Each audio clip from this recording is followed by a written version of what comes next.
आज मैं आपके साथ अफगानी कढ़ाई की ऑथेंटिक रेसिपी शेयर करूंगी जो कि बहुत ही कम स्पाइसेस के साथ बनती है, बहुत मजेदार होती है और टेस्ट तो बहुत ही डिफरेंट था इसका। आप भी इस रेसिपी को ट्राई कीजिएगा, आपको भी ये कढ़ाई बहुत पसंद आएगी। इसमें ना तो जीरा धनिया कोई एक्स्ट्रा स्पाइसेस यूज नहीं होंगे, बहुत बेसिक स्पाइसेस हैं और टेस्ट तो लाजवाब था। 1 कप मैंने ऑयल लिया है। इस कढ़ाई में ऑयल ज्यादा यूज होता है क्योंकि हमने चिकन को अच्छे से फ्राई करना है, गोल्डन होने तक फ्राई करना है। 1 kg मैंने चिकन लिया है। 7 से 8 मिनट लगेंगे इसको अच्छे से फ्राई होने में। ऑयल को पहले गर्म कर लीजिएगा, फिर उसमें चिकन ऐड कीजिएगा। ऑयल गर्म करने से चिकन हमारी हांडी में चिपकेगा नहीं और चिकन पानी भी नहीं छोड़ेगा क्योंकि ऊपर से फ्राई होना शुरू हो जाएगा तो उसके जो अंदर जूसेस होते हैं वो लॉक हो जाते हैं। अब चिकन हाफ फ्राई हो चुका है। मैंने इसमें भर के 1 tablespoon ginger garlic paste add किया है। 3 बड़ी हरी मिर्चें ऐड की हैं। इसके साथ भी मैं 5 मिनट मजीद फ्राई करूंगी जिंजर गार्लिक के साथ। चिकन में हरी मिर्चों और जिंजर गार्लिक का टेस्ट आ जाए, इस तरह से बहुत ही अच्छा टेस्ट और फ्लेवर आता है उसमें जो हम कढ़ाई तैयार कर रहे हैं। जब हम चिकन को इस तरह पहले फ्राई कर लेते हैं उसकी वजह से चिकन अंदर से बहुत ही सॉफ्ट और जूसी बनता है। अफगानी कढ़ाई की ऑथेंटिक रेसिपी में चिकन को गोल्डन कलर आने तक ही फ्राई किया जाता है। रेगुलर कढ़ाई से इस कढ़ाई का बहुत ही डिफरेंट टेस्ट था। 7 से 8 मिनट हो चुके हैं चिकन को फ्राई होते हुए। अब मैं इसमें स्पाइसेस ऐड करूंगी। बहुत ही बेसिक स्पाइसेस हैं, बहुत कम इंग्रेडिएंट्स हैं। आप एक दफा ट्राई कीजिएगा इस रेसिपी को। मैं यहाँ पर 1 टीस्पून सॉल्ट ऐड कर रही हूँ। आप अकॉर्डिंग टू टेस्ट ऐड कीजिएगा, जितना आपको सॉल्ट पसंद है अपने टेस्ट के मुताबिक एडजस्ट कीजिएगा स्पाइसेस को।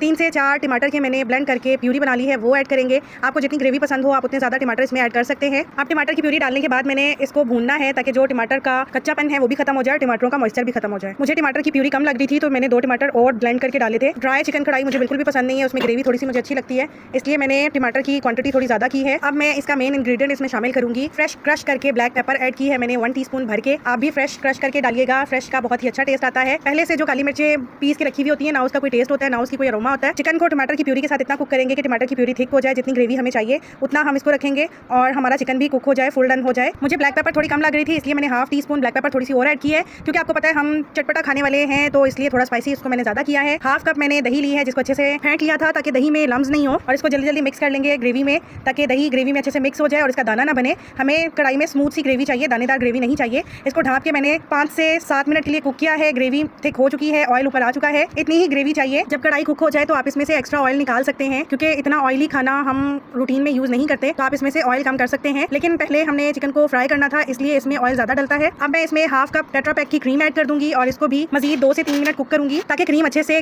मिक्स हो जाए, ताकि ग्रेवी बहुत ही स्मूथ बने। रेस्टोरेंट से ये इतनी एक्सपेंसिव कढ़ाई मिलती है, हमने लो बजट में बहुत ही इजीली ये घर पर तैयार की है और टेस्ट तो इतना जबरदस्त था कि रेस्टोरेंट्स को भी पीछे छोड़ रहा था। बहुत ही जबरदस्त और सिंपल से इंग्रेडिएंट्स के साथ ये कढ़ाई रेडी हुई है। आप भी इस रेसिपी को ट्राई कीजिएगा। अपने टेस्ट बड के हिसाब से आप इसमें ब्लैक पेपर और ग्रीन चिलीज को कम ज्यादा कर सकते हैं। लास्ट में मैं हरा धनिया, जूलियन कट अदरक और लेमन जूस डालूंगी। मैंने ये कढ़ाई ऑयल में बनाई है, आप बटर में भी बना सकते हैं, उससे भी बहुत ही डिफरेंट और मजे का टेस्ट आता है। लास्ट में हाफ टीस्पून पिसा गरम मसाला ऐड करेंगे। इसको अच्छे से मिक्स करके 3 से 4 मिनट के लिए दम लगा देंगे और गरम गरम नान के साथ और सैलेड के साथ सर्व करेंगे। अगर आपको रेसिपी पसंद आई हो तो लाइक कीजिएगा, कमेंट सेक्शन में अपना फीडबैक जरूर दीजिएगा जो कि मुझे बहुत ही मोटिवेट करता है।